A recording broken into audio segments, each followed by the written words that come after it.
Muy buenas tardes, ¿cómo están? Buenas tardes, profe. ¿Qué tal? ¿Cómo va?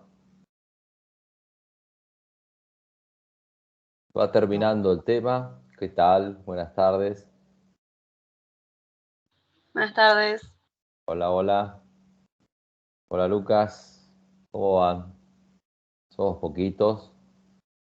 eh, Solamente el 10%. Creo que estoy incluido yo, así que no llegamos ni al 10% de los presentes. ¿Qué tal, Lucía? Bueno, estamos llegando al final del cuatrimestre. Vamos a terminar antes, con las clases, bastante antes del parcial, cosa que sucede en pandemia, no sé por qué, ya lo dije. Pero bueno, eh,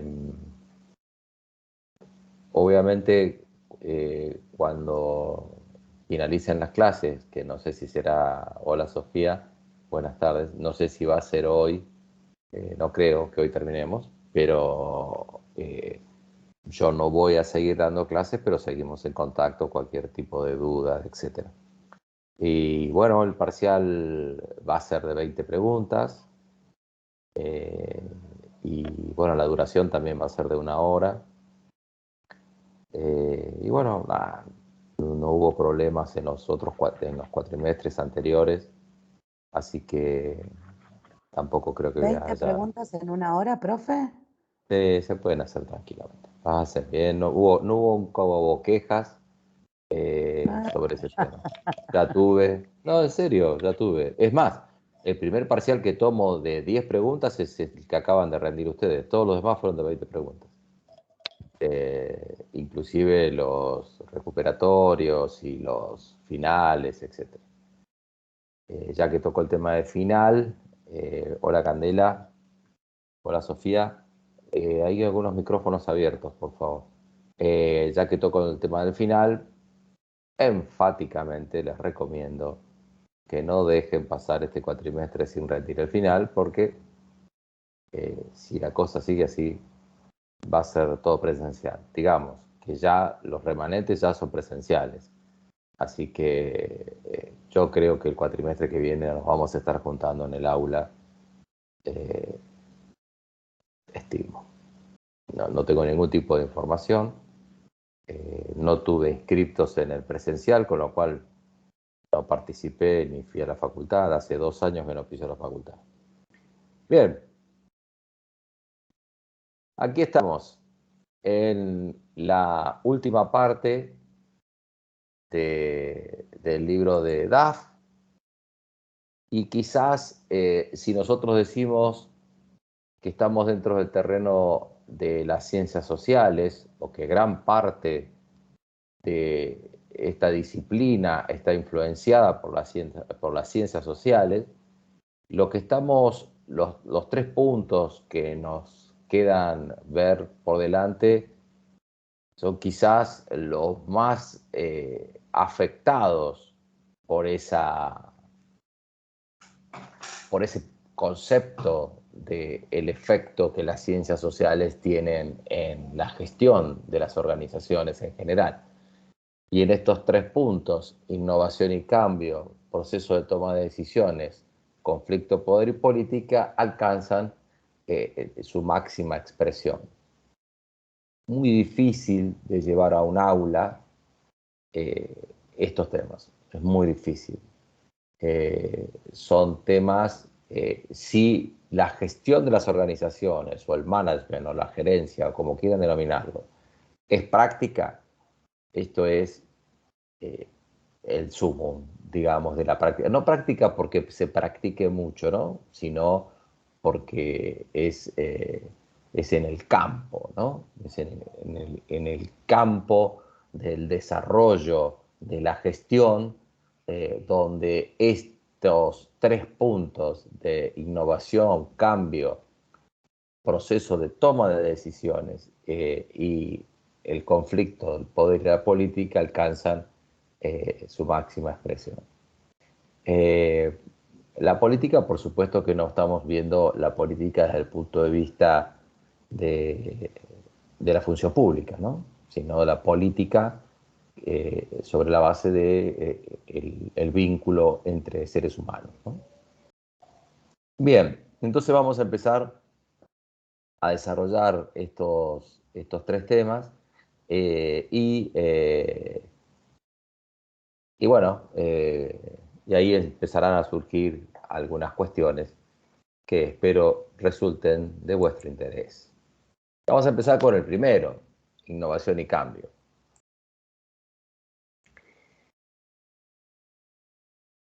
Bueno, el autor empieza con las fuerzas que impulsan el cambio, ustedes los van a poder leer tranquilamente eso. En el mundo de hoy, ya lo hemos hablado a lo largo de todo el cuatrimestre, hablar de cambio como una situación que debe ser considerada en especial como que se estaría viviendo en un momento determinado del ciclo de vida de las organizaciones, ya es un tema absolutamente dejado de lado y no solamente antiguo, sino equivocado. Hoy en día la innovación se incorpora en nuestras vidas como un aspecto esencial para la supervivencia de las organizaciones y también para la supervivencia de como seres humanos dentro del ámbito profesional. No me estoy refiriendo a la supervivencia de vida, ¿no? Pero, o la vigencia, por decirlo así, mantenerse vigente, esa capacidad de empleabilidad que hablábamos, esa capacidad de ser contratada o contratado, tiene que ver con esa capacidad de absorber la innovación y de ser parte de esa innovación. De manera tal que hoy el mundo exige permanentemente esa investigación de nuestra parte, cualquiera sea el desarrollo de nuestra profesión, la investigación hacia dónde va el mundo, por decirlo de una manera muy global. Por eso hemos tenido una clase específica sobre algunos aspectos técnicos, inclusive estuvimos hablando de cuestiones que no tienen que ver con la materia, como los criptoactivos o como las criptomonedas, pero son cuestiones que nos obligan hoy a estar permanentemente informadas e informados y actualizados sobre esas cuestiones, y sobre todo con las tecnologías, no para ser expertos en tecnología, porque no es necesario que ahora que corramos todos a ser expertos en tecnología, sino tener en claro cuáles son los efectos que las nuevas tecnologías están teniendo en el ámbito donde nosotros desarrollamos nuestra labor profesional, que puede ser absolutamente variado. Y en algunos casos con mayor intensidad y en algunos casos con menor intensidad. Pero bueno, por ejemplo, algo tan distinto, por decirlo de alguna manera, como es la producción de vino. La producción de vino, hoy se están produciendo innovaciones muy fuertes en el ámbito de los varietales Malbec, Cabernet Sauvignon. Yo no soy un experto, digo, pero y acá en la Argentina una importante bodega, Catena, ha iniciado y fue premiado por una investigación desarrollada sobre los suelos, donde los suelos tienen una altísima influencia en la calidad de los vinos. Los suelos y la altura a la cual se encuentran las plantaciones. Digo esto no para que sepamos sobre esas cuestiones, pero fíjense en producciones donde uno cree que solamente se trata de cosechar la uva en el momento oportuno, en la época de vendimia, cómo se está investigando y desarrollando aplicando nuevas tecnologías y nuevos enfoques de lo que es la producción de vinos y donde dependiendo del terreno, se utiliza el varietal. Cuestiones que años atrás ni se pensaba en ese tipo de cosas. Entonces, esto es lo que tenemos que tener en cuenta de lo que es el tema del rol estratégico del cambio. Es decir, también tiene que ver con intereses que están vinculados a la ventaja competitiva.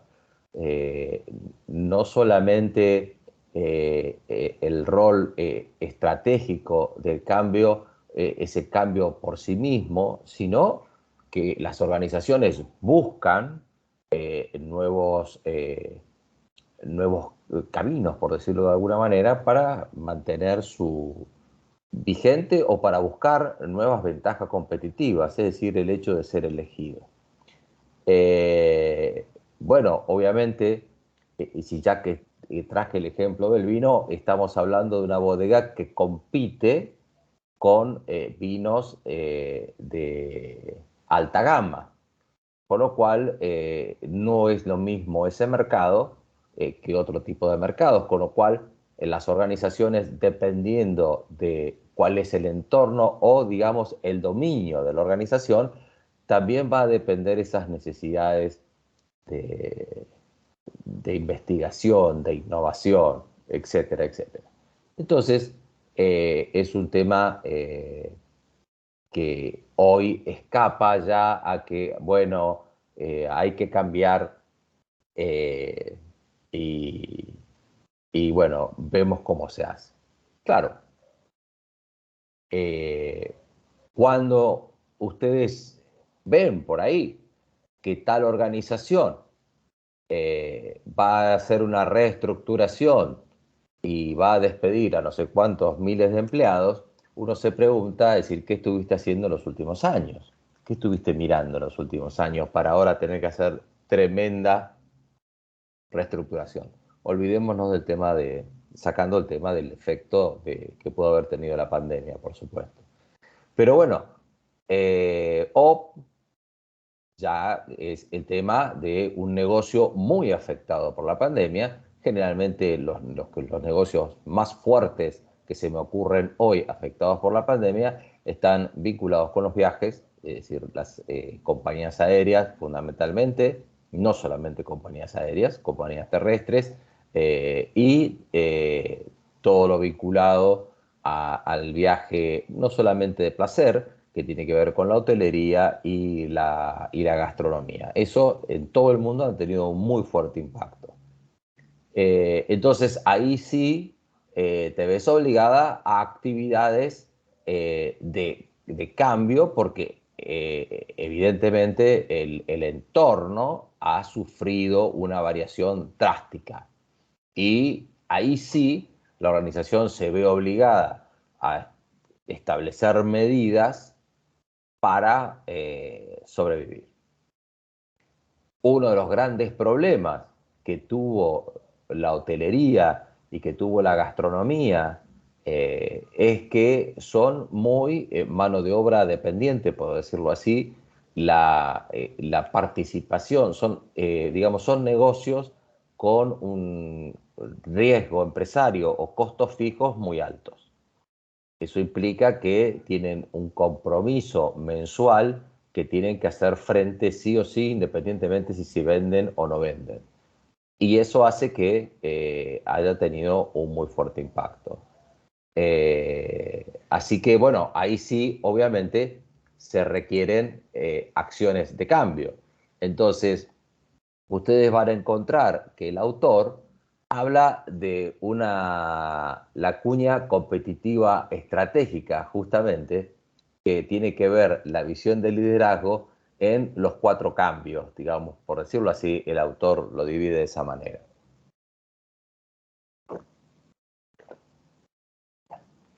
Y bueno, obviamente, ningún cambio es lineal, ningún cambio es lineal.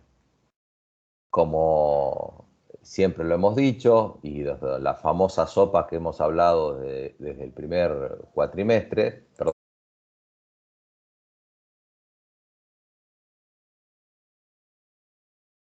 siempre que tomo agua me ahogo, no sé, soy un torpe. Bien, entonces habla de una especie de cuña que estaría viendo por cambios tecnológicos en productos y servicios, estrategia y estructura y cultura. Yo diría que nadie cambia la estrategia, es decir, sí cambia la estrategia uno, pero si cambia la estrategia es porque afecta a tecnologías o productos y servicios. Y obviamente la estructura te va a seguir a esa historia y la cultura. Es un tema muy importante que se lleven en la cabecita, que si vos no trabajás en la cultura a la hora de tener que hacer un cambio, el tema se complica mucho. Y entonces eso obliga a la honestidad en el liderazgo. Y la honestidad en el liderazgo, obviamente, no significa robar o no robar. Eso es obvio, ¿no? Eso es lo mínimo, el mínimo requerimiento que tenemos sobre las personas que se desempeñan en una organización. Pero la honestidad tiene que ver con, ya lo hemos hablado cuando hablamos de liderazgo, de ser creíble. Es decir, de no ser perfecto o perfecta, ser creíble.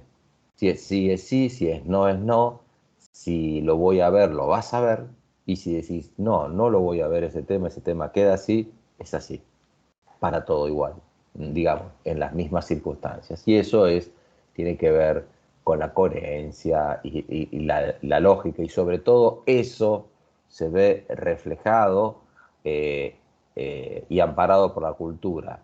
La clase pasada, la última clase que tuvimos, creo que fue, una compañera de ustedes habló, estuvimos hablando sobre administración de proyectos, y dice, eso me vendría bien porque a mí me queda un margen, si bien hay como una cultura difícil, no voy a expresar bien lo que dijo, ¿no? Pero hay una cultura difícil, yo puedo apretar y con este mecanismo de control puedo apretar. Es decir, que la cultura le deja un margen como para moverse a uno en ese equipo que tiene a cargo. Entonces se mueve uno en esa franja que la cultura te permite.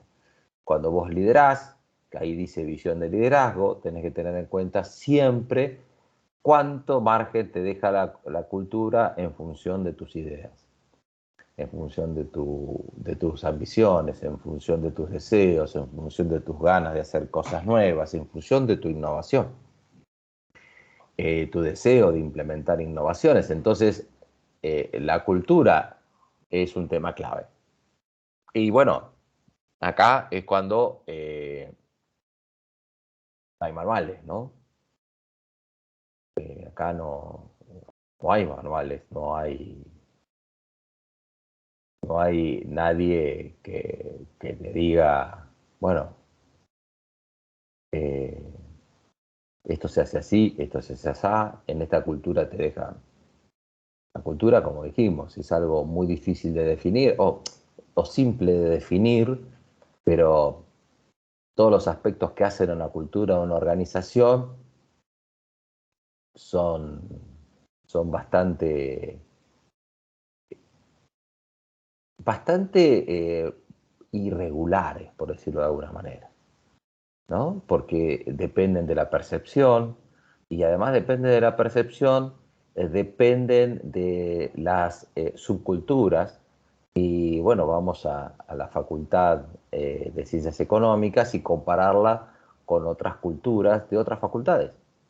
Y van a notar que ahí hay conclusiones que llevan a la conclusión a la Universidad de Buenos Aires, es decir, al ámbito eh, que actúa como paraguas de todos nosotros, absolutamente distintos dependiendo de la facultad donde te desempeñas o donde estás estudiando.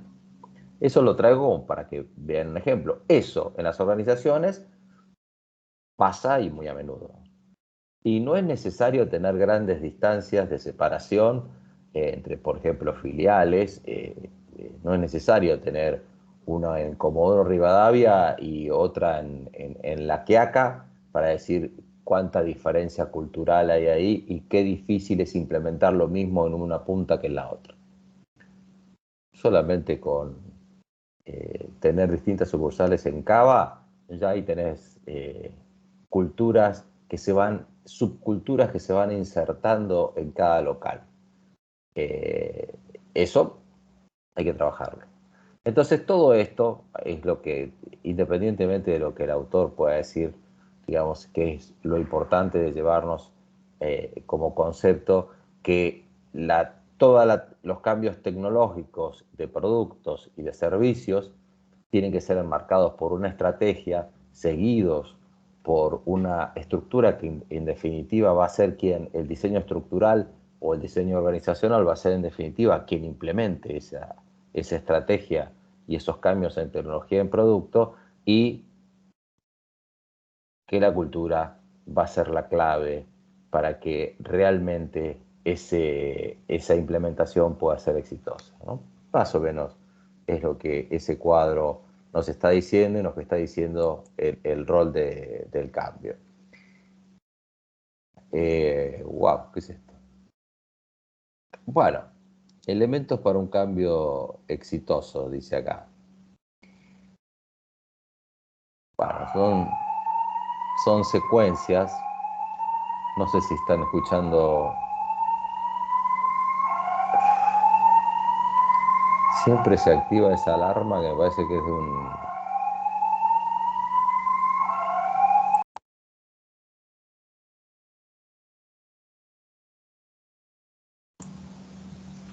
Se apagó.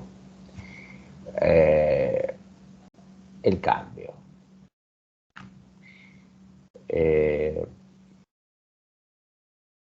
Sí, hay ideas, se discuten, se implementan, tenés que tener recursos, etcétera, etcétera. El tema del cambio es el momento. ¿Mm? ¿Cuándo? ¿Cómo? ¿Cuánto? ¿No? Ese es un tema, porque los cambios, lo primero que modifican son estructuras de poder. No olvidemos que los procesos son circuitos de poder, en definitiva. Le están dando a determinadas personas un poder de actuación dentro de un proceso determinado. Entonces, si nosotros vamos a realizar un cambio que afecta un proceso determinado, bueno, lo que hay que analizar, lo más importante a analizar, es cuáles son los puestos o los sectores más afectados. Entonces ahí viene la gran dificultad y el gran trabajo del cambio. Cuestiones que solemos soslayar y donde nos solemos concentrar en las cuestiones duras, en comunicar a partir de mañana el teléfono, toda persona que se ausente deberá, bla, bla, bla, bla, bla, bla. Bueno, en procesos, los procesos se pueden cambiar en un instante. El tema es, al día siguiente, cómo está funcionando ese proceso. Cómo está funcionando. Y cuando hacer funcionar el proceso, hay que entrar en organizar, planificar, organizar, dirigir. Y cuando vos entras en dirigir, entras en el campo de las motivaciones, y eso es el pegamento que hace que las cosas se hagan. Entonces, por más que declames las cosas, si vos no gestionás, convencés y motivás, los cambios son duros.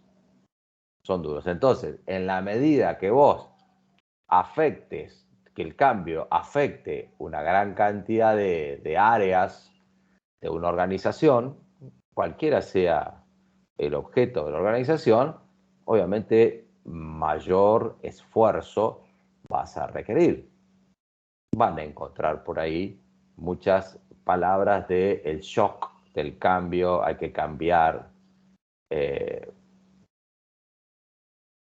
No hay normas sobre cómo realizar el cambio. pero yo diría que lo más conveniente es que las malas noticias se hagan cuanto antes. Y lo importante que es en el cambio es que las malas noticias se hagan cuanto antes y que se sepa cuándo se terminan, pero que se terminen cuando se dice que se terminan. Entonces es un tema importante eso, y, y ese se requiere, ahí vuelvo al tema de la franqueza y la honestidad. Se requiere mayor franqueza y honestidad en momentos sumamente difíciles, tanto para el que implementa el cambio y sobre todo para el que está sufriendo los efectos negativos de ese cambio. Entonces hay que tener muy en claro y actuar con mucha energía, y yo diría con la mayor serenidad posible en ese tipo de circunstancias. Bien. eh,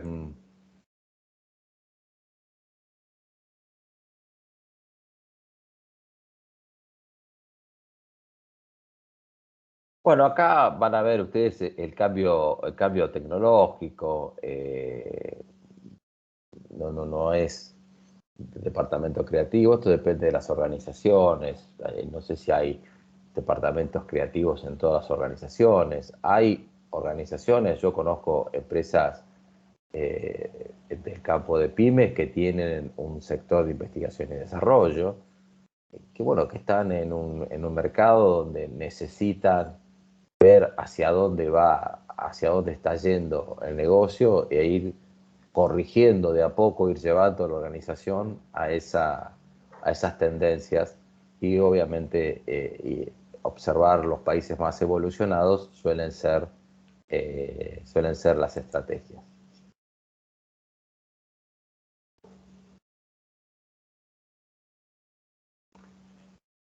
Bien, después lean Organización Ambidiestra, no viene mucho. Todo esto son manuales sobre cambios de productos, nuevos productos y servicios. Nada se hace de la nada, digamos, valga la redundancia. Eh, si vos estás pensando en un nuevo producto, no es porque decís, ¿qué puedo hacer hoy? Voy a hacer un nuevo producto.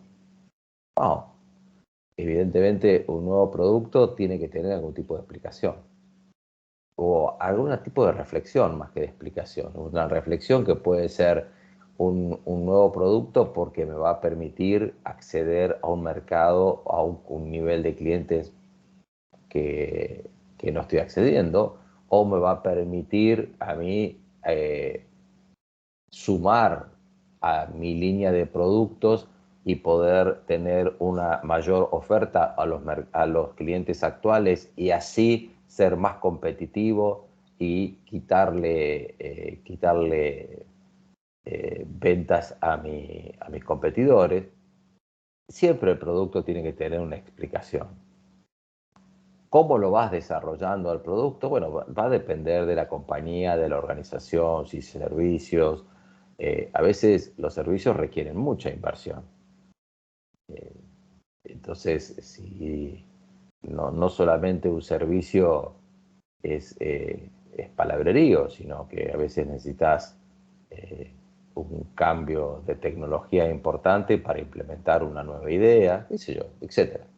Con lo cual, bueno, acá hay una serie de pasos que tiene que ver con un supuesto, pero digamos que lo importante para tener en cuenta, perdón, acá que eh, los nuevos productos y servicios, que tiene que ver con los cuatro, la tecnología, productos y servicios, eh, con esos cuadros que hablaba de ese cono de el autor al principio, ¿no? Pero bueno, acá lo importante que tenés que tener en cuenta es que esto tiene que surgir de una reflexión. Podés tener un sector que se ocupe eh, no de tomar la decisión, sino de entregar sugerencias para. ¿Mm? Entonces, bueno, ahí digamos que esas son las necesidades que puedes llegar a tener en las organizaciones. Fíjate que ahí estás creando. La innovación es una decisión de innovar, de innovar es una necesidad, con lo cual el tema es, bueno, ¿cómo vamos a innovar? Porque, insisto, nuestra función acá, en este campo de esta materia, es no quedar en palabras. ¿Cómo no quedamos en palabras? Ocupándonos, diseñando la organización adecuada para que las cosas no queden en palabras. Entonces, si yo tengo que innovar, bueno, ¿cómo voy a innovar? ¿Cómo voy a innovar? Yo, porque soy el CEO o el número uno de la empresa, a mí se me van a ocurrir todas las ideas brillantes que andan dando vueltas por ahí y las voy a llevar adelante. Seguramente no. Entonces, posiblemente sí tengas que utilizar mucho tu tiempo para saber lo que está pasando y lo que puede llegar a pasar aquí. Entonces, eh, eh, el tema es, bueno, ¿qué haces al respecto? Fíjense que los otros días hice una encuesta, que creo que se está por vencer, tengo que ver el resultado final. Una encuesta donde hice en LinkedIn sobre, en función del estado actual de la situación argentina, y hice 3 preguntas. ¿Qué pensás hacer? Destinados a líderes de empresa, ¿no? O a personas que tienen cierta responsabilidad de la empresa. No es que estaba limitado a ellos, pero digamos, ¿qué haces? En una es, esperás a ver qué pasa el 14 y después actuás. El otro pregunta es, actuás en función de los escenarios posibles, es decir, sobre la base de un pensamiento, de una reflexión, y búsquedas de oportunidades frente a esta situación, y de amenazas también, ¿por qué no? Y la última, no tengo idea, decía. Con lo cual, el no tener idea y esperar, los efectos son más o menos parecidos, digamos, es un status quo, no vas a hacer nada. Si no tenés idea o no vas a hacer, es la misma historia. Y entonces la encuesta estaba arrojando, me acuerdo la semana pasada, que el 47% iba a actuar en función de su reflexión, iba a actuar. Y el 53% restante iba a esperar o no actuaba, digamos. Nada, esto lo digo porque siempre cuando estamos por estos lados, cuando hablamos de cambio, cuando hablamos de innovación, bueno, hay ejercicios para hacer frente a esta situación que, claro, va a depender de mucho de cómo estés parada, cómo está comparada la compañía. Entonces acá hay que tener en cuenta, no hay que entrar a reflexiones colgadas del techo, ni decir, no, mira, primero, ¿cómo es tu situación de caja? Es decir, de disponibilidad de dinero, disponibilidades. Si estudiaron contabilidad, yo no sé si ustedes ya vieron contabilidad 1, estamos muy recién iniciados, pero creo que la mayoría vio contabilidad 1, ¿verdad? ¿Alguien me Sí, puede? sí. Gracias. Sistemas Entonces, contables. sistemas contables. Qué bestia soy. Y Bueno, contabilidad 2 sería contabilidad financiera. sí, cambian los nombres. ¿Sí? Nos encantan cambiar los nombres de las materias, nos encanta. Así somos más modernos. Bien, en sistemas contables entonces, gracias por la corrección, en sistemas contables vas a poder, viste que vos tenés la primera cuenta de disponibilidades. Bueno, ¿cómo estás parado en disponibilidades? Entonces voy a decir seco o no, tengo disponibilidades. ¿Cuál es el problema? Podés estar en pesos, podés estar parado en pesos. Bueno, ¿cuáles son, después de disponibilidades, que siguen? Los créditos, ¿no? Créditos, es decir, tus deudores por ventas, estoy hablando del activo, ¿no? Y después tenés stocks, Después, por otro lado, tenés deudas en cuenta corriente, proveedores. Por otro lado, tenés préstamos, y puedes tener préstamos en entidades financieras. Hoy están saliendo préstamos que son a tasas subsidiadas, con lo cual son tasas que están por debajo de la inflación, con lo cual hoy es sumamente conveniente tomar ese tipo de créditos. Y claro, si vos analizás tu posición, y por ejemplo hoy tenés una posición de caja, no muy superavitaria, pero tenés una posición de caja importante, o tenés una posibilidad de aplicar fondos, y sos una empresa que utiliza stocks, bueno, una buena política ante una situación de incertidumbre política y económica como la que está viviendo la Argentina hoy es estoquearse. Entonces, ¿por qué? Porque estoquearse es como si compraras dólares, aproximadamente. Es más o menos lo mismo, ¿no? Entonces, independientemente de que tus insumos sean o no dolarizados. Entonces, si vos suponés, o como está pasando, que hay una altísima presión sobre el tipo de cambio, bueno, actúas en consecuencia. Con esto quiero decir, no quiero aburrirlas, ni aburrirlos en esto, pero ven que son acciones concretas, ven que se pueden hacer cosas. Es cuestión de reflexionar. Ahora, ¿qué pasa? Vos podés decir, sí, y si no tengo un mango y soy una empresa de servicio y dependo de solo cuentas a cobrar, estás en problemas. Entonces yo te diría que analices tu posibilidad de supervivencia y actúes en consecuencia. Acá no estamos hablando exclusivamente de que todo te va a ir bien. Y sí, es muy importante no postergar las decisiones en los negocios que no van. Mucha gente pierde muchísimo dinero por sostener negocios que no van. Entonces, se pueden hacer cosas. No quiere decir que todas sean felices. Pero bueno, hay que actuar en el momento que uno pueda... micrófono, por favor.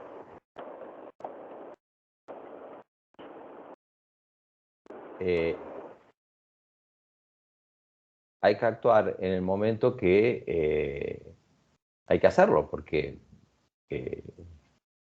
nadie sabe lo que va a ocurrir. Nosotros, los argentinos, somos muy propensos a bloquearnos. Quizás las sucesivas crisis nos ha llevado a eso, pero y a pensar y a discutir y a pelearnos que esta crisis se parece a la del 2001, no, se parece más a la del 74 del Rodrigazo. Y el 90% de la gente que hoy está dirigiendo organizaciones, el Rodrigazo no tiene la menor idea de lo que... ¿Qué es eso del Rodrigazo? ¿Quién es Rodrigazo? ¿Por qué Rodrigazo? ¿Quién era Rodríguez? ¿Quién era Rodríguez? Yo lo viví, yo estaba entrando en el secundario en ese año. Lo recuerdo, pero digamos medio... no sabía ni lo que pasaba. Rodríguez era el ministro de Economía, ¿no? El nombre del ministro de Economía, pero no importa lo que pasó, no viene al caso. Digo que cuando hay crisis sucesivas tendemos a ver las cuestiones de manera retroactiva, es decir, como ver qué pasó hace 8 millones de años, qué pasó en el 2001, ¿esto se parece al 2001? ¿No se parece al 2001? ¿Se parece...? Generalmente las crisis siempre tienen escenarios distintos. Siempre tienen escenarios distintos. Y lo importante es tener en claro el escenario actual. Por supuesto, yo no estoy diciendo que la historia no sirva. Yo no estoy diciendo que no sirva en absoluto estudiar quizás qué ha sucedido en tiempos anteriores con algún tipo de crisis, cualquiera sea, no necesariamente la del 2001, lo que sea, la crisis financiera del 98, del 2008, perdón, con el tema de Estados Unidos, etcétera, etcétera. O de las Torres Gemelas. Bueno, las Torres Gemelas medio se mezcló con toda nuestra situación. Así que ahí son temas donde ya ahí te estás metiendo en cuestiones de cambio específico. Ahí sí estamos hablando de cambios distintos a lo que podría llegar a estar refiriéndonos con la innovación, por ejemplo, ¿no? Bien.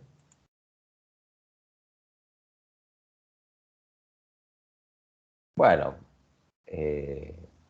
la innovación de productos, eh, fíjense siempre, acá hay un modelo de coordinación horizontal. Siempre, hoy cómo se está hablando siempre de esa coordinación horizontal, porque cuando vos veas esto, lo importante, la horizontalidad es lo que determina la ejecución y la coordinación de la ejecución. Por eso siempre permanentemente hablamos de la horizontalidad.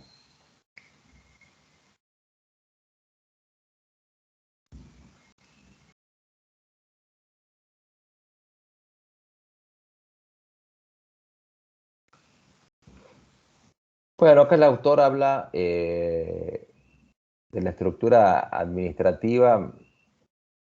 Si alguna vez vieron Misber llama al sector donde están todas las flechitas en la base del triángulo, lo llama núcleo operativo. Y arriba en el triángulo hay una línea media y arriba de la punta del triángulo está el ápex estratégico, ¿no?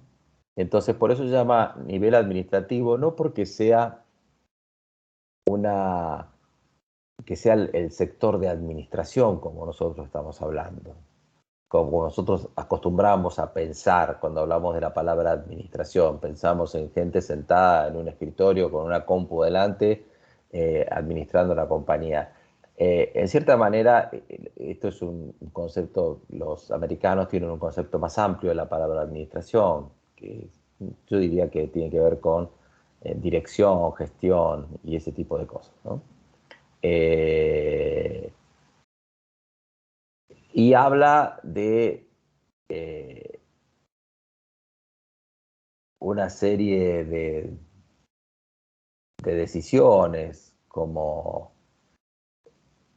descendente, estrategia, downsizing, etc. El downsizing, una moda que se utilizó allá finalizado la década del 80, principio fundamentalmente en la década del 90, que fue el achicamiento de las compañías. El downsizing, se hicieron muchísimos desastres en las organizaciones por achicar a mansalva las estructuras, ¿no? Sí, claro, muchas organizaciones que bajaron drásticamente sus gastos fijos se vieron muy bien reflejadas en el valor de sus acciones, en aquellas que cotizaban en la bolsa de valores, ¿no? Pero se hicieron muchos desastres. A mí me tocó en una compañía eh, una compañía que se llamaba Noel.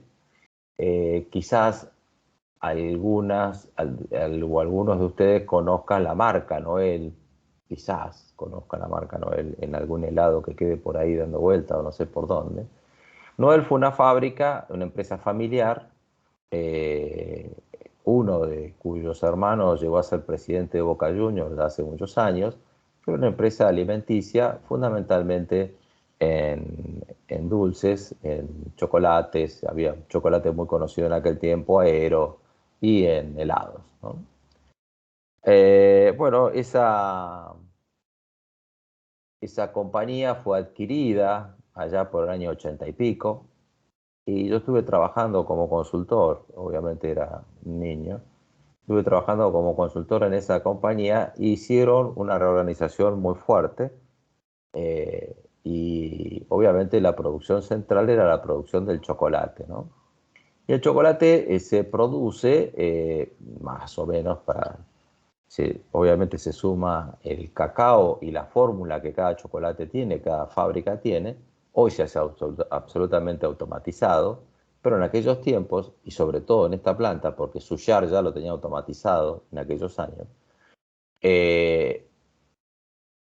tenía un sector que se llamaba en alemán Wassensaal, que es básico, digamos, más o menos, creo que ese es el significado, donde el chocolate tiene que estar batiéndose durante 24 horas, obviamente derretido, en unas máquinas monstruosas. Y allí se le agrega el maní o se le agrega la leche. La leche que se le agrega al chocolate es en polvo, para que sepan, no es leche líquida.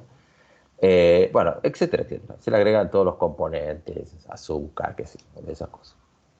Y bueno, downsizing. Se echó a todo el mundo. Se echó a todo el mundo. Y recuerdo que una de las características de esa reestructuración fue tirar abajo todas las paredes que había en la fábrica.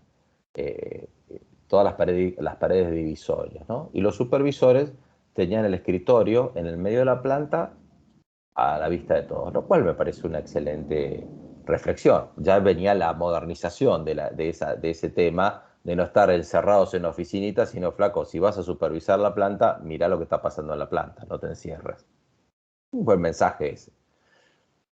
Pero bueno, llega el momento, estas plantas generalmente en el verano paran un mes, son plantas de chocolate que no pueden parar porque el chocolate está caliente, si no se enfrían en las cañerías y las cañerías todas están calefaccionadas para que el chocolate siga fluyendo, ¿no? Entonces, bueno, tenés que,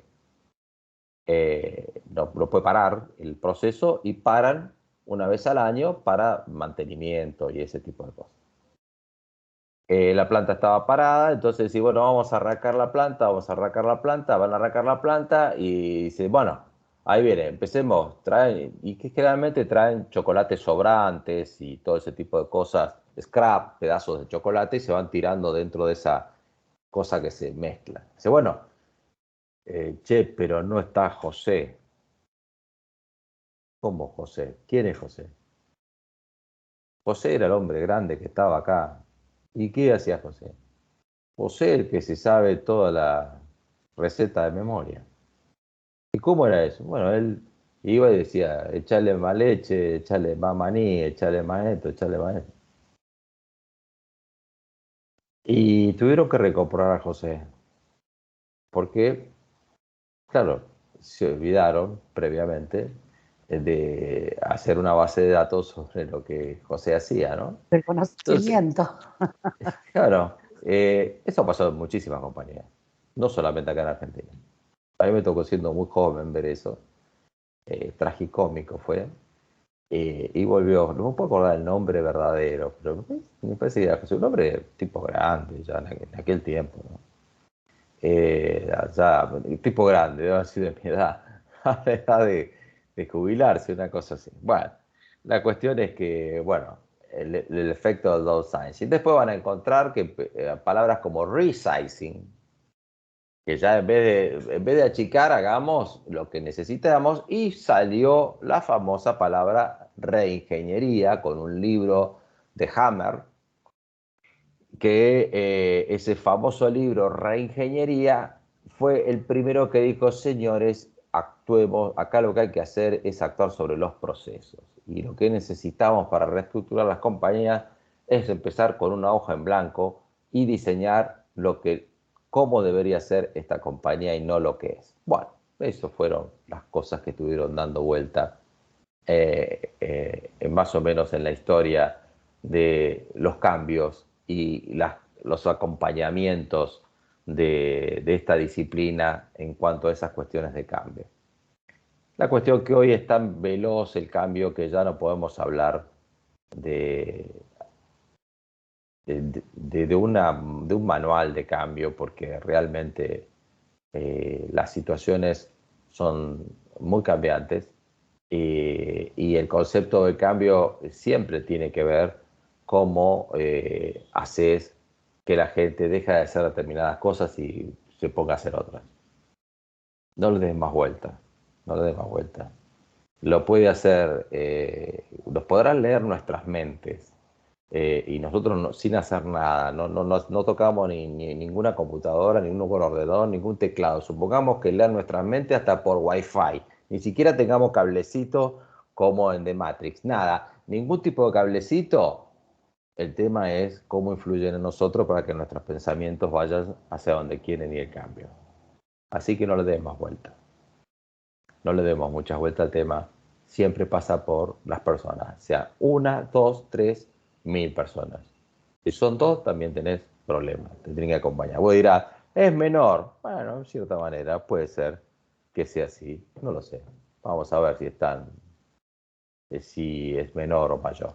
Bien.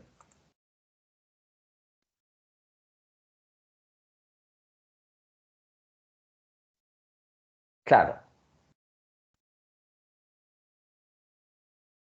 Esto es un titulito que es monstruoso. Cambio de cultura. Meterse en un cambio de cultura es un tema durísimo, durísimo. Un tema sumamente duro, sumamente complejo, y donde podés chocarte con muchas cosas. Yo no sé si ya lo comenté aquí, así que interrúmpanme, por favor, si la experiencia que les voy a contar ya se las conté. En un momento determinado, en una época muy complicada, en el año 2002, a mí me contratan para tomar febrero del 2002, así que ahí nomás de la crisis del 2001. Estaba el 200% de indemnización, muy creativos somos, siempre para las crisis siempre aplicamos nuevas acciones. Entonces, estaba el 200% de indemnización en aquel momento. Una empresa adquiere otra. Perdón, tengo que atender, no sé quién es, discúlpenme.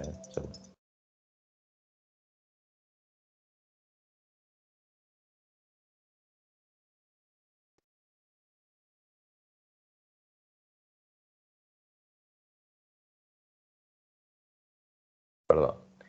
Entonces,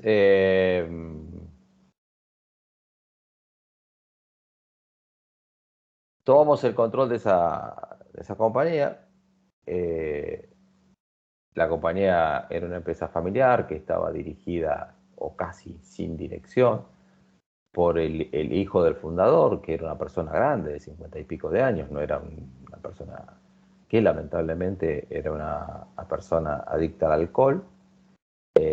Y bueno, la organización era un desastre.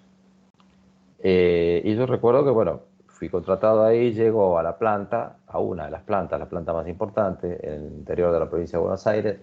Veo la planta y sí, vamos acá, entonces tenemos todos los camiones, cargan combustible acá en nuestra estación de combustible que está en la planta. Cuando vi eso dije, chao, al piste, primer foco de fuga. Eso es uno de los... Nadie te lo enseña eso, ¿no? Entonces tenés un foco de fuga. Lo primero que se hizo fue eliminar eso y que todos tuvieran una tarjeta IPF y que cargaran las IPF.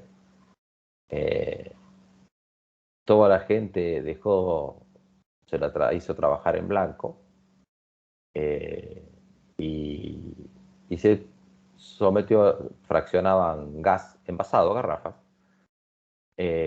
fraccionaban gas envasado y se estableció un sistema de control sobre gas, sobre el envasado del gas. Conclusión de todo esto, balearon la planta. La balearon directamente, pasaron unos tipos con unos autos y balearon la planta. La balearon de la madrugada, cuando no había nadie, ¿no? Una de las reacciones. Claro, entonces el dueño de la empresa, adquiriente, me dice, pues no entiendo nada. Dice, ¿cómo puede ser esto? Digo, muy simple. Pues están cobrando en blanco, a la gente no la comprendo. Digo, el tema es el siguiente, digo, Hay una persona que hoy vamos a poner cualquier cifra, ¿no? Porque no me acuerdo los números que se ganaban en aquellos tiempos. Pero ni siquiera voy a poner valores de hoy. Vos le estás pagando en 500 blanco a una pesos, persona un 5.000, para ponerle promedio. 5.000 pesos. El tema Ganaba no importa, no importa. fortuna. No, no, no, no, ponele 1.500 pesos ahora. ganaba un conductor de trenes Bueno, no en esa importa, época. pero no, pero ponele ahora que vos le estés pagando 5.000 pesos, por decir un número, en blanco. Si estamos pagando 5.000 pesos en blanco.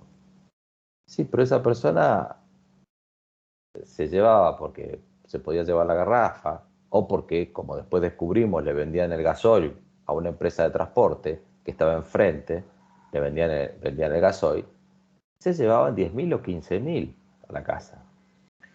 Y el problema del fraude en las empresas a veces no está, a veces, ¿eh? A veces no está tan enquistado como para que haya bandas complicadas, a veces.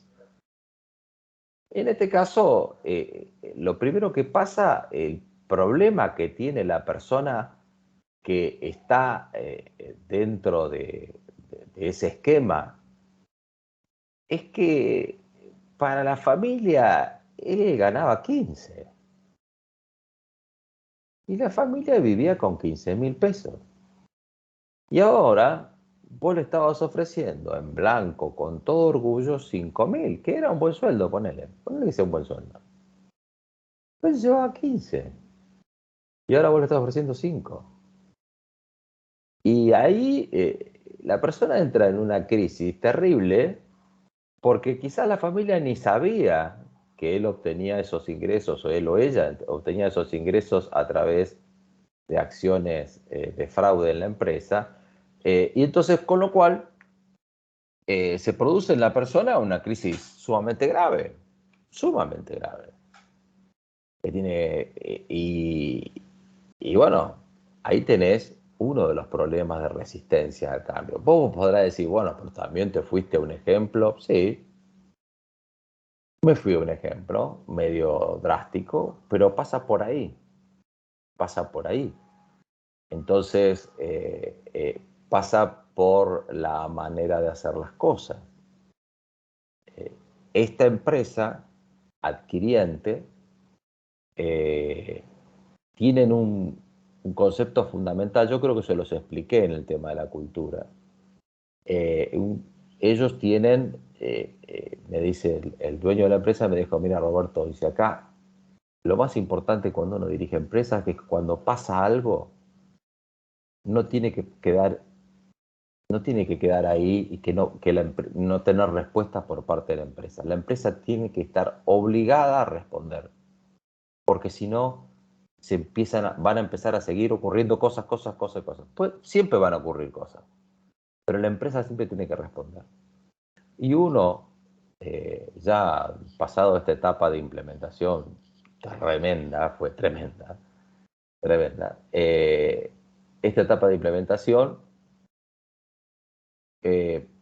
comenzaron a, bueno, está Boicotear. uno de los repartidores eh,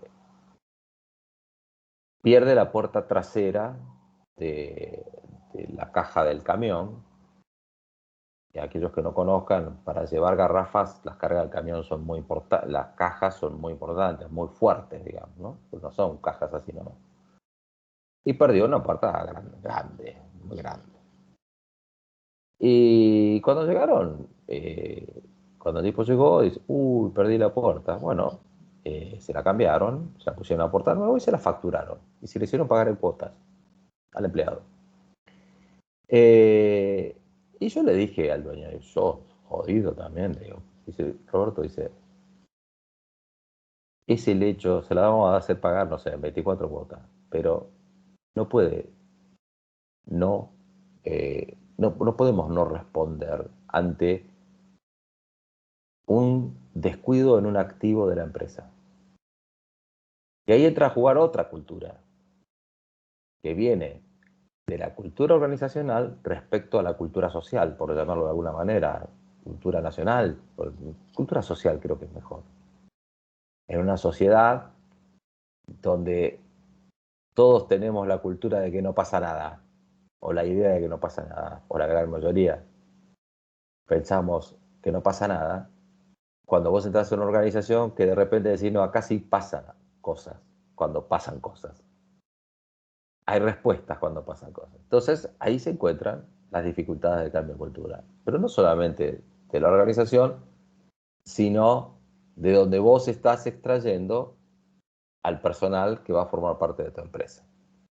Así que este es un tema eh, de cambio de cultura, de, obviamente de una magnitud que obviamente el diálogo con la gente, la implementación, la coherencia, la comunicación no, son factores claves. Y sobre todo lo que se va a decir, ¿no?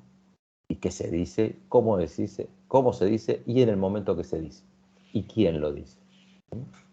Entonces, eso es todo un tema que hay que estudiar en el cambio de cultura y obviamente la coherencia es un tema clave.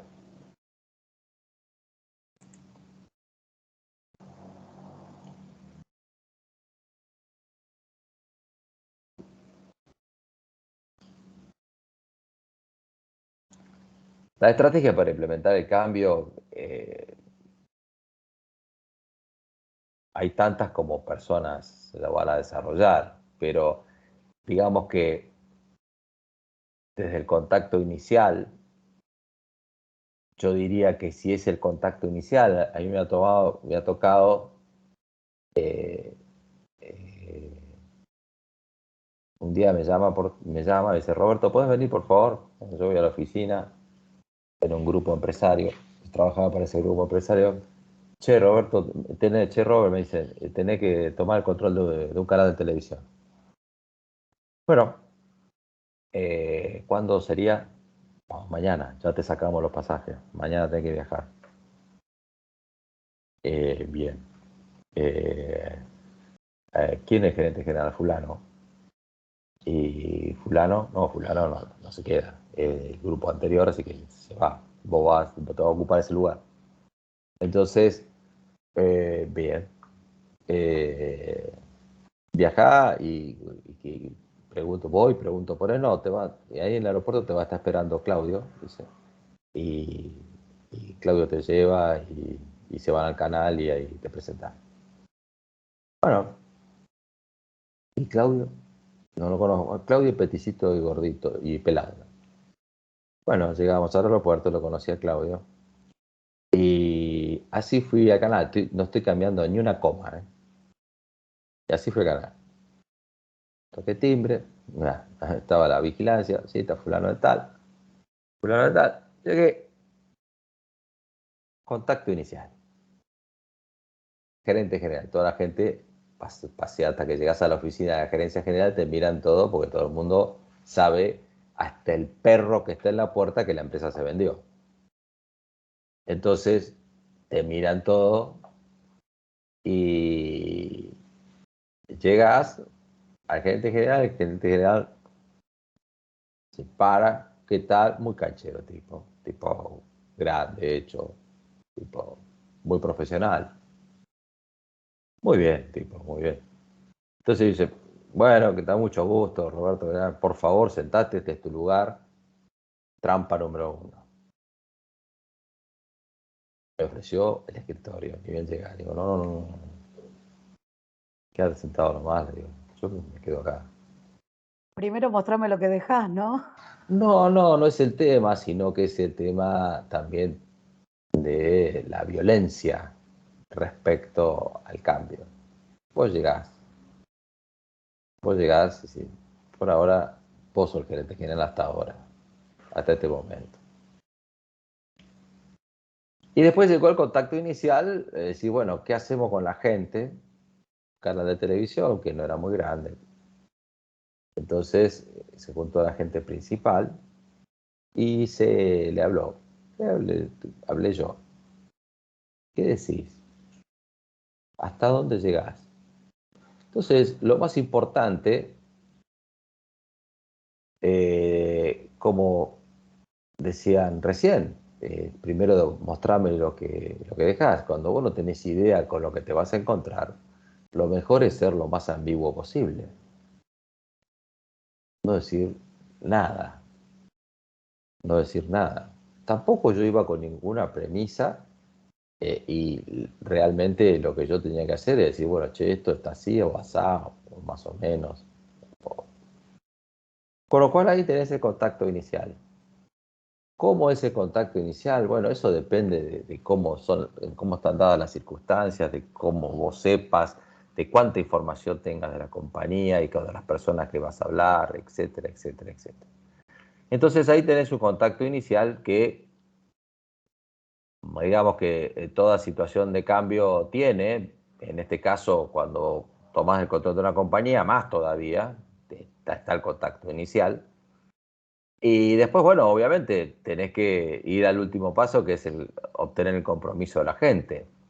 De esa curva ascendente que te muestra a la institucionalización y todo eso, el transcurso del tiempo que puedes llegar a tener son años, ¿no? Años. Y lo que estoy seguro es que cuando vos llegás a un lugar en una toma de control, que obviamente los que van a llegar al final donde está la flecha del transcurso del tiempo no van a ser todos. Eso seguro. Eso seguro. Así que mejor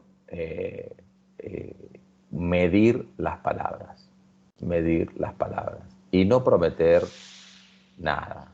No sé, nunca se promete. No estás en política. No estás en política. Estás dirigiendo organizaciones. Pero te digo, no hay manuales, ¿no? Cada uno habla y comunica. Yo creo que lo mejor que uno puede hacer es transmitir, no sé si tranquilidad, pero bueno, que hay conducción eh, y que sigan haciendo las cosas y que todo funcione y que como una especie de casi nada, decir, ¿no? Seguí haciendo como lo estabas haciendo. Aunque no va a ser así. Todos lo saben. Todos estamos en el mundo de los adultos. Entonces, si todos lo saben, ¿para qué vamos a hablar del tema? No tiene sentido. Después veremos si se desarrollarán reestructuraciones. No diga nada. Todos sabemos que somos mortales. No vamos a hablar de la muerte. ¿Para qué vamos a hablar de la muerte? Si ya sabemos que algún día me va a tocar. Capaz que dentro de 2 minutos, dentro de 5 años o dentro de 2 horas. No sé. Pero no hablemos del tema. No lo toques. Entonces, la estrategia para implementar el cambio tiene que ver muchísimo con la comunicación y obviamente con la acción y la coherencia entre lo que comunicas y la acción. Y ahí sí puedes llegar a obtener al final del tiempo que te estableces un determinado compromiso.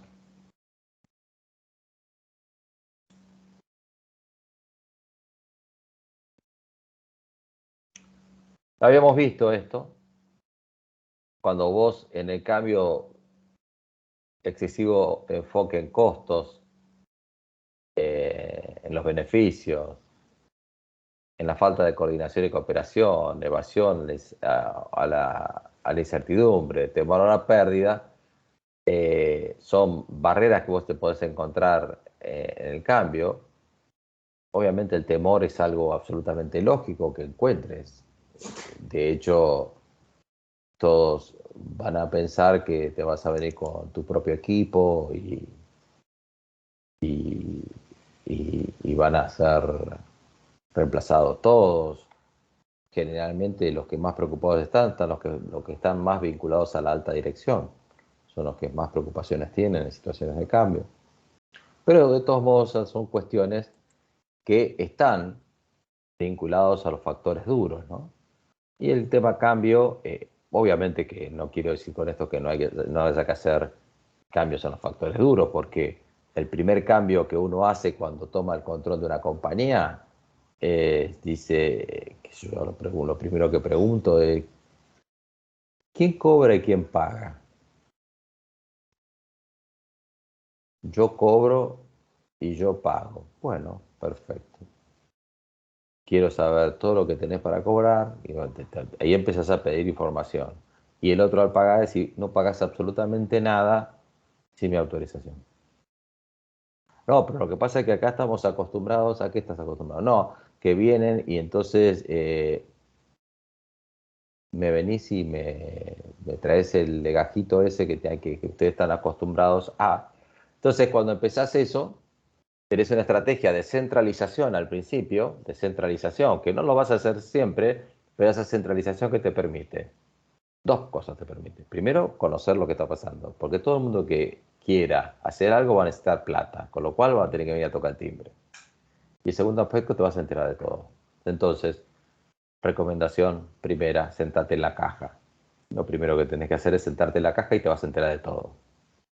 Te sentás en la caja y ahí te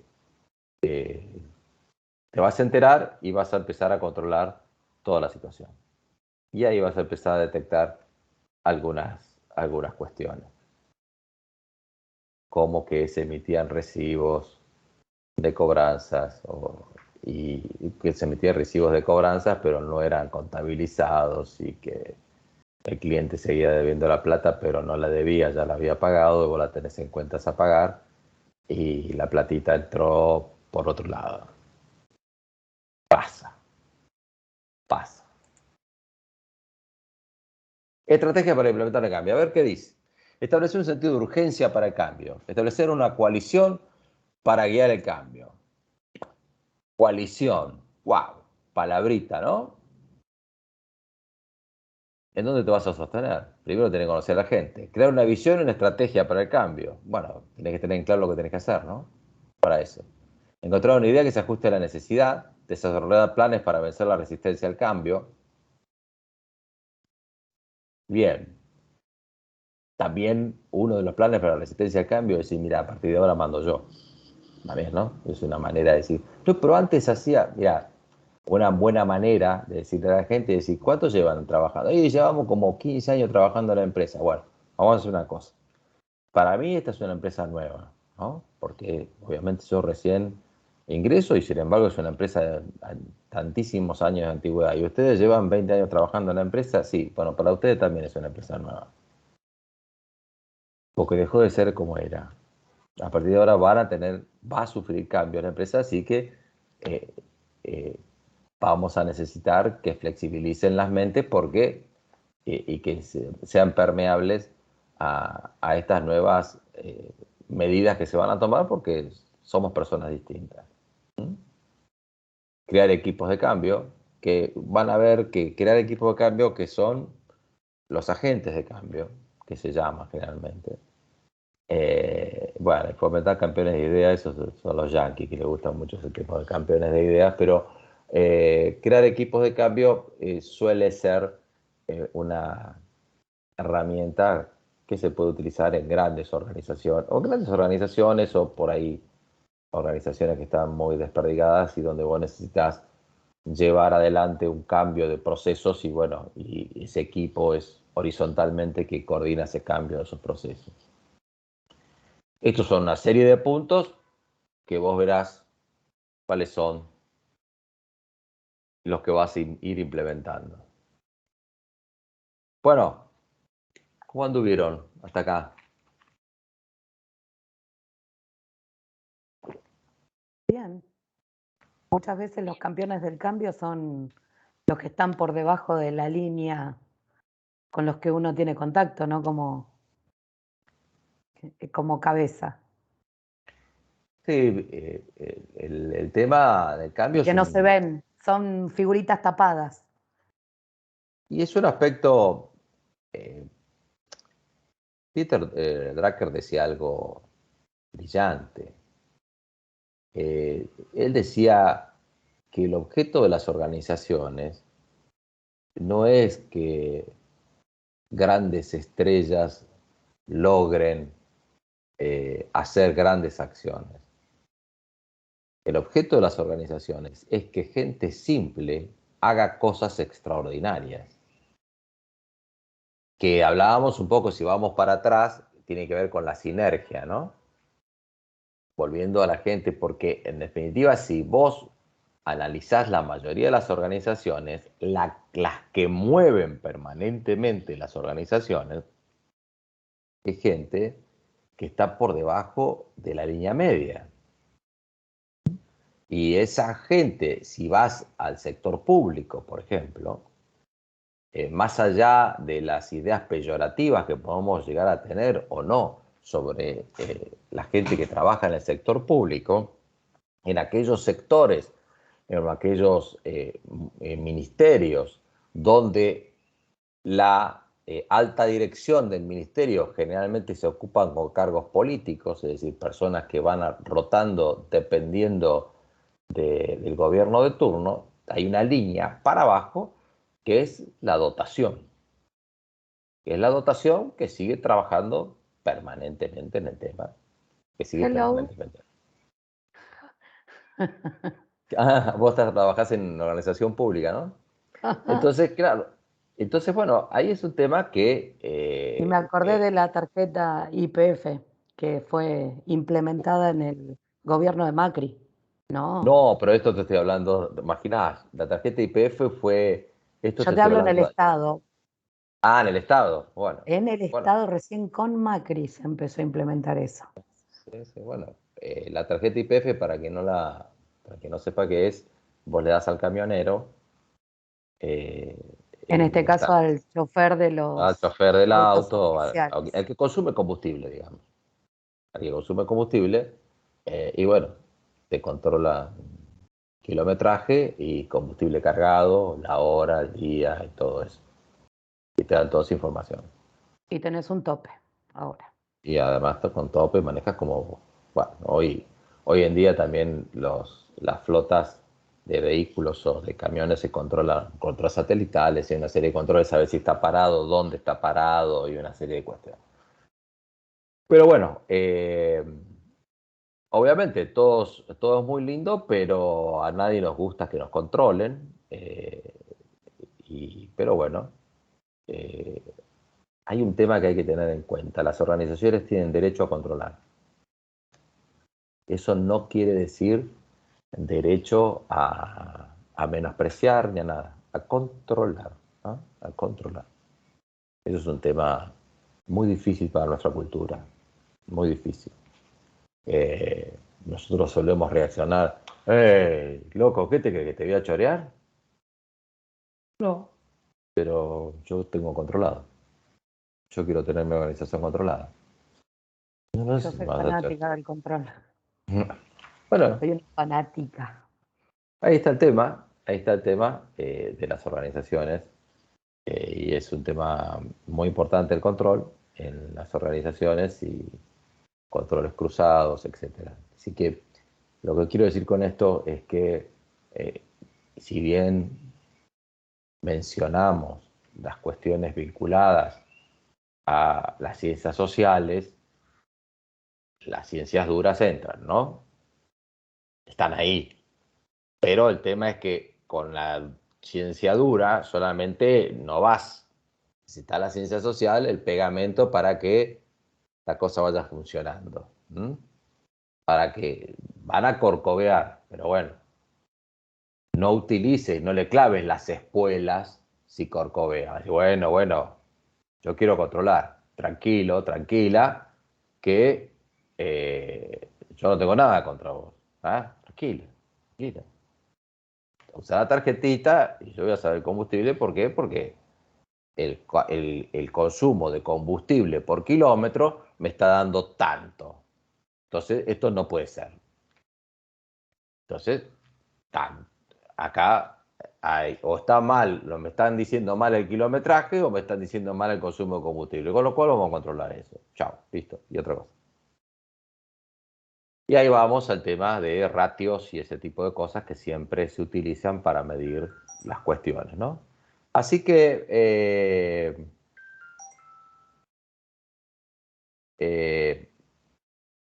de eso, qué sé yo, no digo, perdón,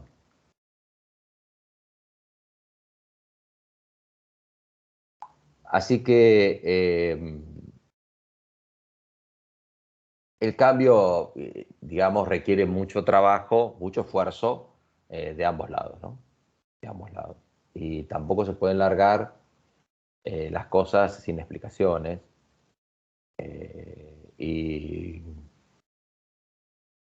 Pero sinceras explicaciones, ¿no? Sinceras, me refiero con el nivel de comunicación que requiera. Ni carajeando a la gente, ni tampoco que sea una melaza la comunicación. Entonces, y también dependiendo, obviamente depende del estilo de gestión de cada uno, pero si vos querés que las cosas se hagan, tenés que demostrar firmeza, ¿no? Obviamente yo tengo un estilo de gestión determinado, que no quiere decir que sea el mejor, ni mucho menos. Pero bueno, mi cara me ayuda, soy bastante cabrón, pero bueno, que algunos tienen cara de simpático. Pero bueno, pero el tema es, más que el tema cabrón, es un tema de firmeza. Firmeza, cordialidad y firmeza. Y bueno, son organizaciones, ¿no? No son entidades, entidades de bien público. De bien público sí como objeto organizacional. Pero no es un club campestre. Aquellos que quieran ver más sobre el tema de liderazgo podrán ver a Blake y Mouton, que hablan de la gerencia del club campestre. Justamente por eso lo traje, ¿no? Esa gerencia que no se compromete a nada, ¿no? Que no se pelea con la gente, para no pelearse con la gente, mantiene todo negociado, todo negociación, todo se negocia, todo política. Hay muchas organizaciones que son así, ¿no? Muchas organizaciones que son así. Bien, 18:23, ¿no? Sí. Vamos a entrar un poquito al tema del proceso de toma de decisiones. Y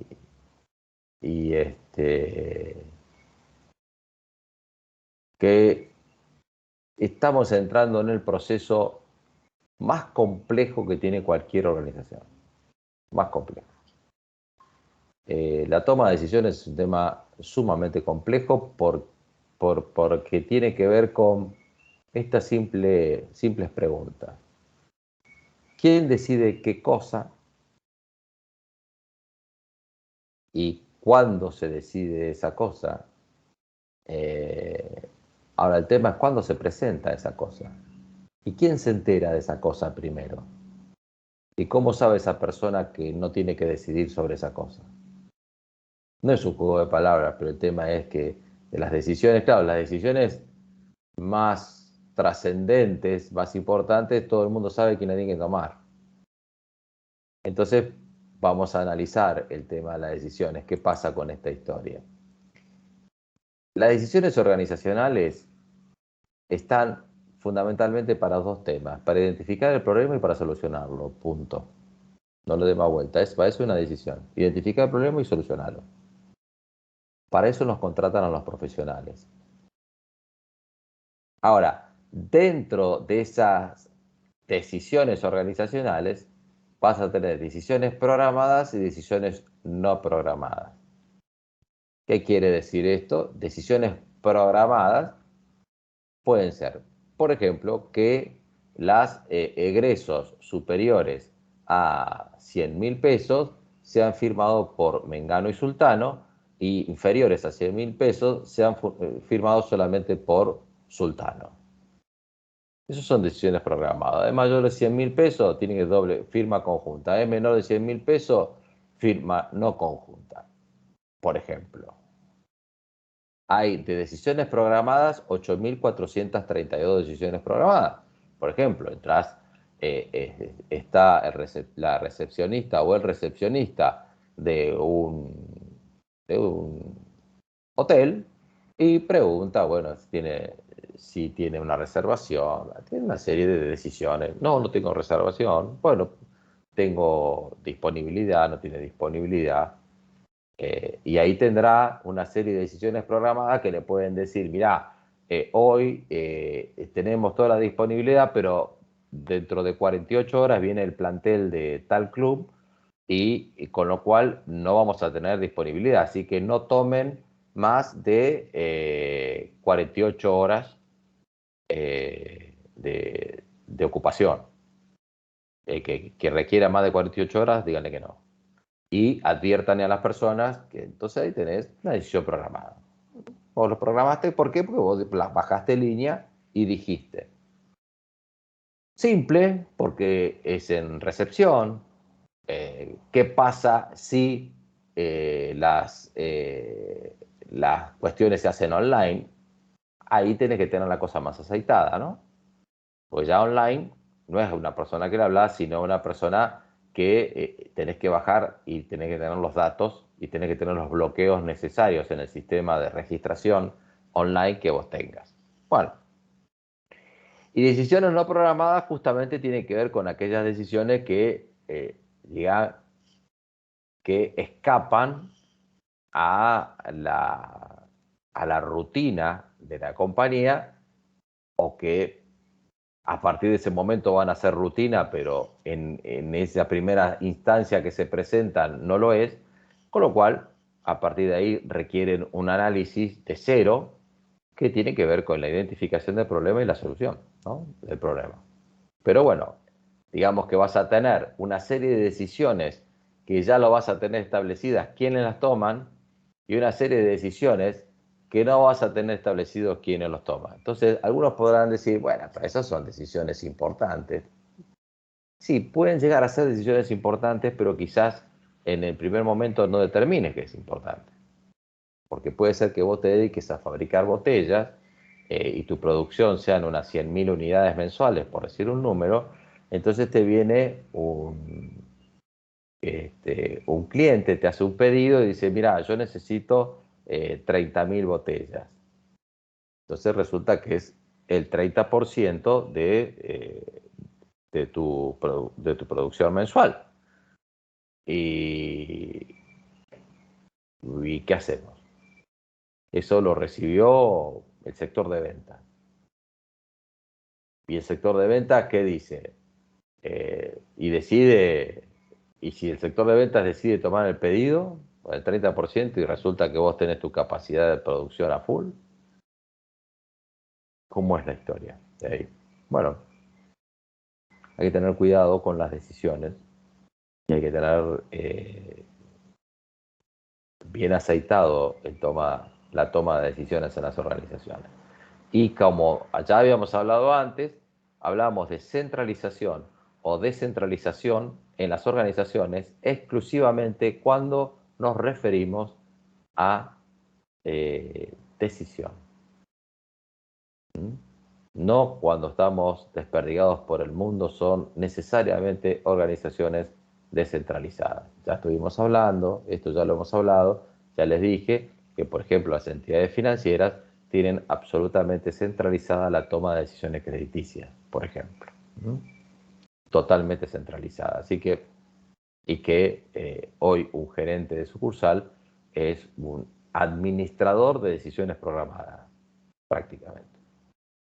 Un administrador de decisiones programadas. Que no estoy hablando peyorativamente de las gerentes o gerentes de sucursales, no estoy diciendo la gran diferencia de los gerentes que vi yo hace miles de años, pero bueno, los vi que hasta el año 95, más o menos, que donde las entidades financieras tenían descentralizadas sus decisiones crediticias en las sucursales. Así que vos te llevabas bien con el gerente sucursal y tenías grandes posibilidades de obtener un crédito de la entidad financiera. Eso ha cambiado todo y eso fue producto de uno de los sacudones mundiales que se llamó efecto tequila, producto de una devaluación muy severa en México. Claro, hablando de crisis, hablando de decisiones, hablando de eso, uno ve en el mundo y dice, nosotros vivimos de crisis en crisis, ¿y por qué será que nunca se ve el efecto tango? Pues digo yo, para poner un nombre. Y vemos, por ejemplo, Grecia, que es un país muy parecido a nosotros, muy parecido hasta idiosincrásicamente, muy parecido a nosotros. Y bueno, ¿por qué siempre es tan importante tanto México como Grecia? Bueno, son países geopolíticamente con distinta ubicación. Grecia está en un punto estratégico muy importante geopolíticamente, entonces ni Europa ni otros países poderosos quiere que estalle, por ejemplo, ¿no? No tiene nada que ver con lo que estamos hablando, pero me vino a la memoria ahora eso. Por el efecto tequila me vino. Cuando fue el efecto tequila, eso fue en el año 95, yo estaba dirigiendo una empresa que tenía un descubierto en aquel tiempo más o menos de $2 millones, el descubierto que tenía. Estábamos hablando en el 1 a 1, 2 millones de pesos, 2 millones de dólares. Para nosotros 2 millones de dólares era, no sé, lo teníamos en la billetera casi, los 2 millones de dólares. Obviamente estoy exagerando, pero... Y tal fue la magnitud de la gravedad de esa situación financiera en el año 95, que sin ponerse colorado yo recibí un llamado telefónico de los gerentes de bancos y dijeron: ¿qué tal, Roberto? ¿Cómo estás? Che, vos tenés $500.000 acá en el banco. Sí, necesito que lo cubras. Bueno, perfecto, te lo voy a ir cubriendo. No, necesito que me lo cubras mañana, si no los cheques van para atrás todos. Pero me estás pidiendo que te ponga 500.000, sí, y además tengo que cubrir la cámara. Sí, tenés que cubrir eso, si no van todos los cheques para atrás. Y todos los fondos que ponga los vamos a poner a aplicar, porque cero crédito, a partir de ahora tenés cero crédito del descubierto. Así fue el efecto tequila y así fueron los cambios en las entidades financieras a partir de ese momento. Cualquiera que trabaje en una entidad financiera o que trabaje con entidades financieras saben todo lo que hay que hacer para tener un mísero peso de descubierto en cuenta corriente. Bien.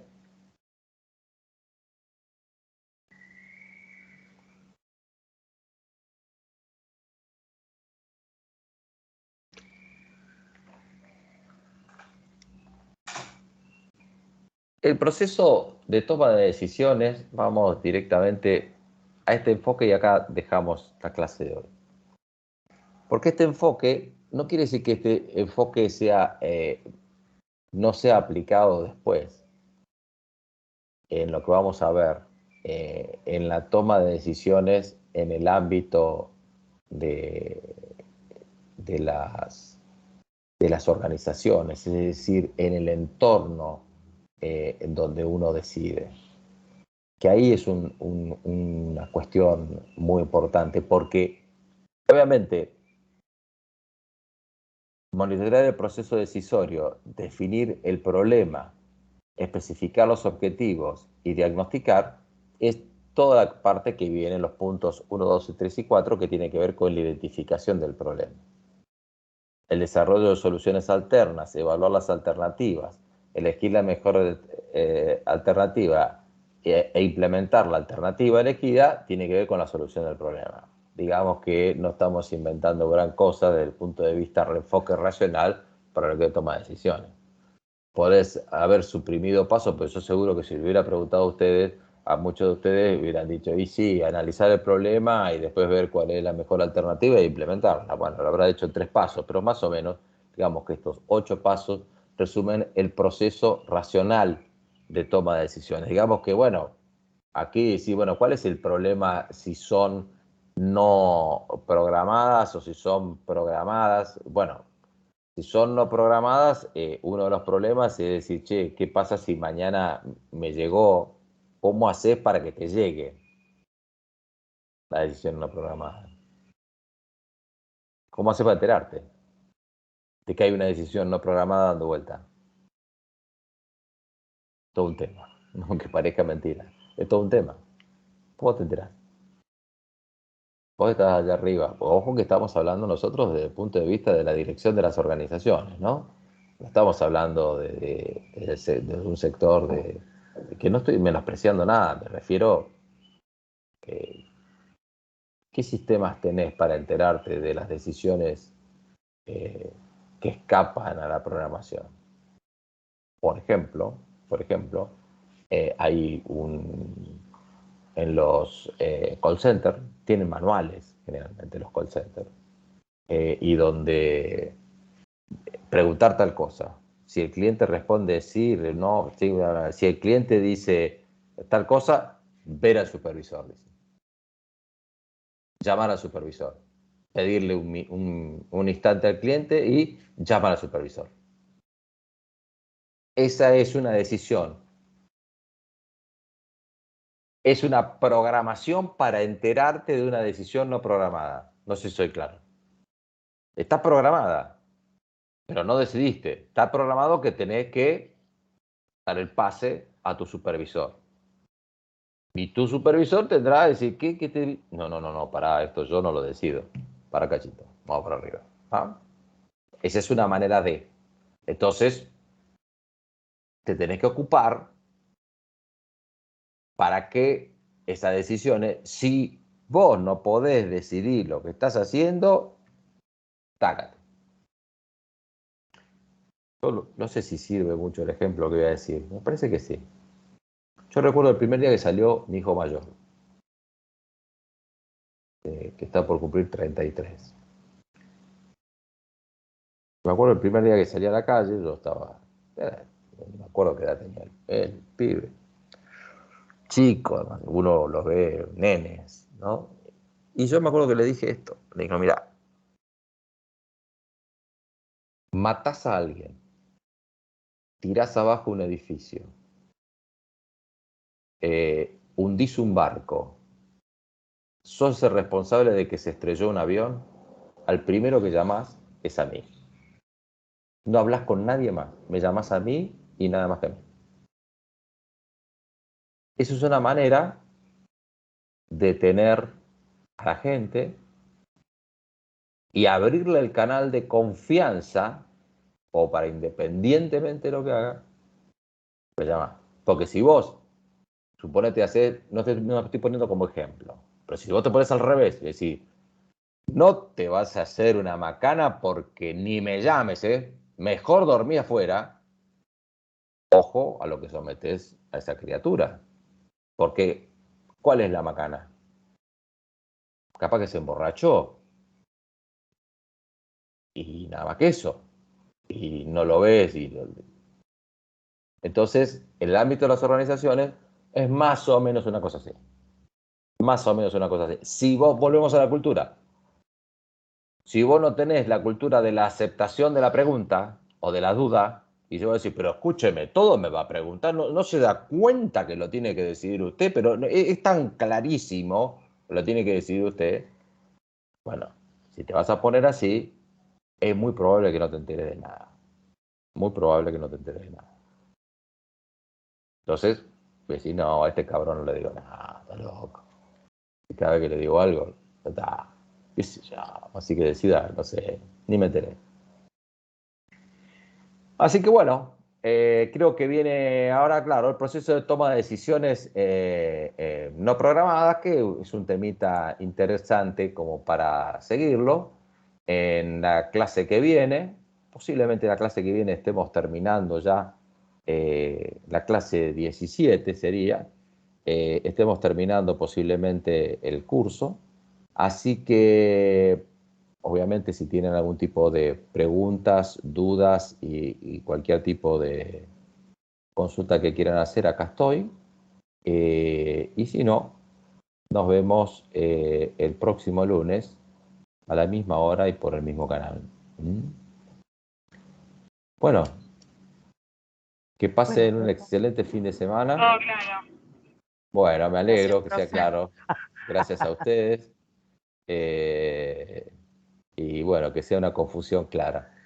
Lo claro es que estamos todos confundidos. Chau, buen fin de semana. Un Chao, buen placer. fin de Chau, semana. chau. Gracias. Chau, chau. Chao, buen fin de, gracias. A vos, gracias.